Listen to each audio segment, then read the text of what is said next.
এসেছি কুচবিহার টাকার গাছ ঘুরতে। আসার পরে দেখি এখানে একটা পুষ্কুনিতে মাছ মারছে 30 কেজি ওজনের বোয়াল মাছ। দেখতে থাক, আপনারাও দেখুন কিভাবে জাল টানছে বোয়াল মাছ ধরার জন্যে। ভয়েরই কথা। আপনারাও দেখুন এই পুষ্কুনিতে বড় একটা বোয়াল মাছ আছে, ধরার চেষ্টা করছে, কিরকম করে খাটনি করছে দেখতে থাকুন।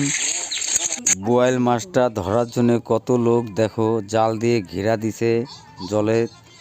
বোয়াল মাছটা ধরবো বলে ধরতে পারছে না, দেখতে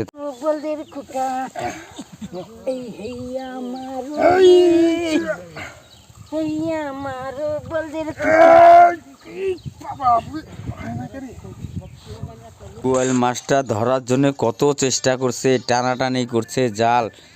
কিভাবে টানে দেখুন, কত শক্তি লাগে জাল টানতে। মনে হয় বোয়াল মাছটা ধরবই। সামনে নিয়ে এসে জালটা ঘিরে দিয়ে বোয়াল মাছটা এই ঘেরার মধ্যেই আছে, দেখতে থাকুন ধরবো বলে। বোয়াল মাছ, আমার তো মনে হয় বোয়াল মাছটা ধরছে এই জালের চিপিতেই আছে।